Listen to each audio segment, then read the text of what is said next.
Hello, welcome. This is my first video. It might not be the best, to be honest. I don't really have the camera systems to do a video. I've got the one that's on my monitor that's looking at me now, and I've only got my scope cam. So you might not be able to see a great deal. I don't know how it's going to work. We'll see. But what I'm going to do today is I got Joycon in for drift issue. So you know, I've just noticed to you that's upside down.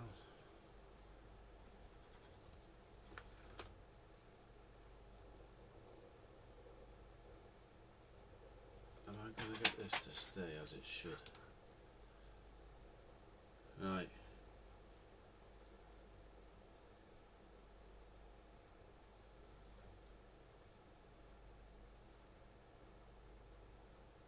Right, well, yeah. Yeah, I've got buttons missing. The rubber's missing off the top of the button. So it is in for drift and to replace the button. So I'm going to take it apart. We will I'll show you how it's done. This is the minus controller. So they are slightly different, the way they're put together, the minus one and the positive one. So I'll do the video. It'll either make YouTube or it won't. It's my first video. I have got a new camera on order, which is from the ceiling pointing down at my mat, which will show you a lot more. So you need a tri screwdriver.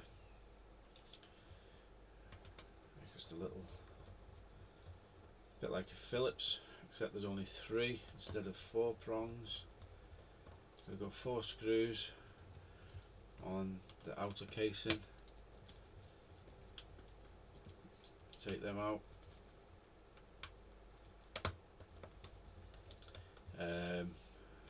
Make sure you have a screwdriver that actually fits, because they're so easily rounded off.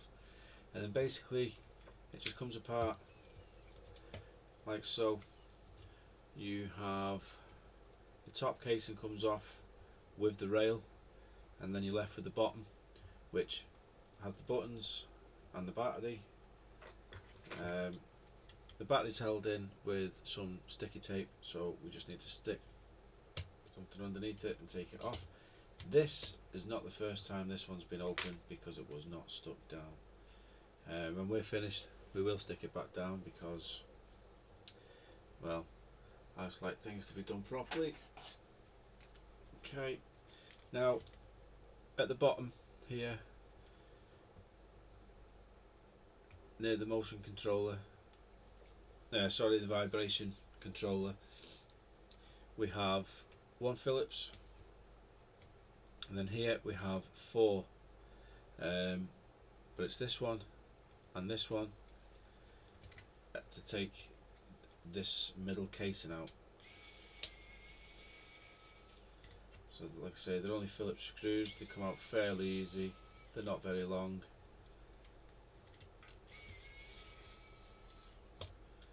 Okay, and that just lifts off.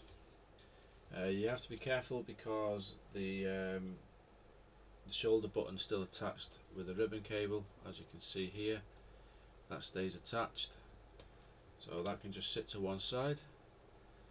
Okay, now we have 3 ribbon connectors here. This one here can be left, that's fine.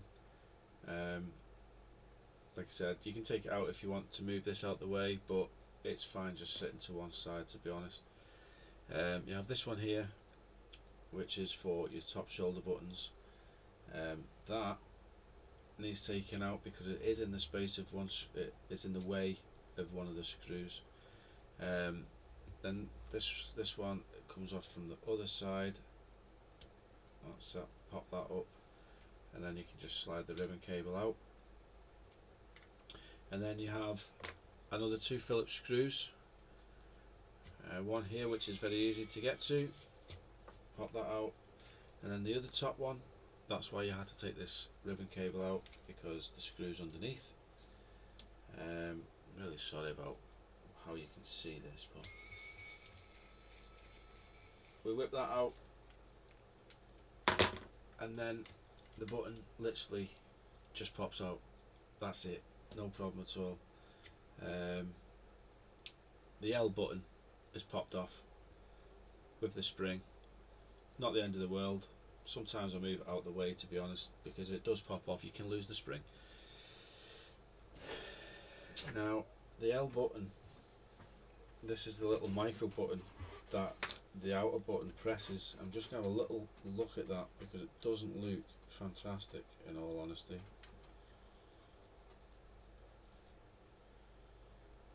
No, that doesn't look fantastic. Let's have a little look and see how solid this is actually on the board. It's actually on alright, still clicking well, everything's connected. We'll leave that. It's not in for that, but I would have changed it if it needed it, but we'll leave that. Alright, I'll just get myself a new analog stick. Okay, brand new analog stick, and it's just in reverse. You need to make sure this ribbon cable's out your way. If you damage it, well, you've either got to repair it, or if you have the part, replace it, which you're creating work for yourself and losing money, so it's safer to get that out the way. Right, you pop the button in and hold it down and put the 2 Phillips screws back in place.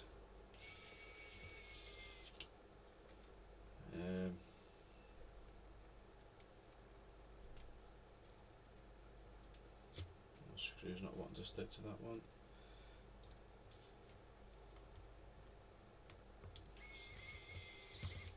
Right, pop that back in place. That's it, that's in.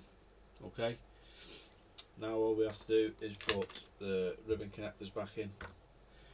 Now the top one, which is for the actual analog stick, remember that has to go over the top of it, not underneath, so it doesn't get trapped. Literally just bend it up and sit it down like so, and then what I do is I just press down there and then slide it forward. That's it, it's in. It doesn't need to be forced or anything like that. Straightforward and it's in. Okay, the other one, you got to make sure the grey tab is up, and you really need to hold that tab with your finger, because when you push this ribbon cable in, the tab likes to come down and prevents it going all the way in properly. So it has 2 little shoulders on this one, so we pull it back on those shoulders, get it in place, and then just slide it forward gently and place that down. This one here is actually ski whiff, so let's straighten this up. Okay, that essentially is it done. I just have to put the spring back and the L button back in place. Spring just sits in there like that.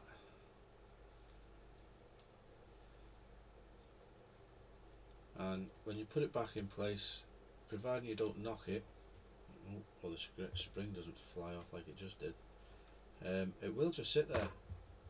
You know, there's a little connector that it goes in, and it just sits there. That's it. Oh, you can't see. That's it back in, and it'll just sit there. Still press it, and it'll sit there. It won't bounce out unless you actually knock it out the way. Now, when we've come to put the middle part of the shell back on, just need to make sure you don't trap this ribbon cable here, yeah, because it goes underneath. Press it down, everything's in place, just check the L button still clicks nice, okay, you've not got anything trapped. The two middle screws go back in place.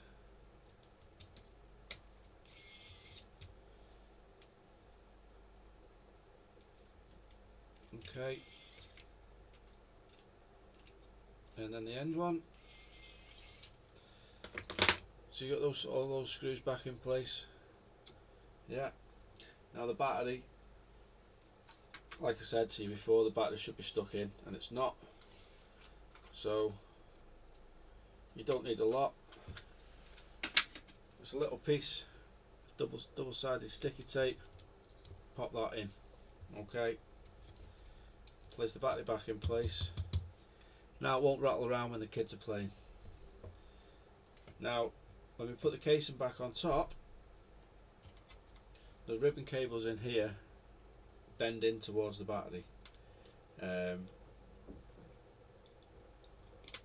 it just slides in shut, nice and easy, no pressure. It'll click at the back, and that is it done. Like I say, we just need to put our 4 tri-wing screws back in. I like to use a manual screwdriver with this because they are so delicate, these screws, and just give them a little nip up, not terribly tight. Like I said, the casing sits together quite well, and the screws will round off very easily. So a good fitting screwdriver, make sure they go in nice and straight, and then just give them a little nip. See, and then again on this side, nice and straight, and a little nip, and that is this one done, complete. I have 2 more to do. The other one is I've got 1 minus and 1 positive. The positive one does not have drift issues. The A button isn't working, and neither is the plus button. So we will have a look at that on a different video, which I'll probably be doing today. But what I'm going to do is end this video here. I'll do the other blue one, get that done, and then we'll do the red one together, and I'll do another video.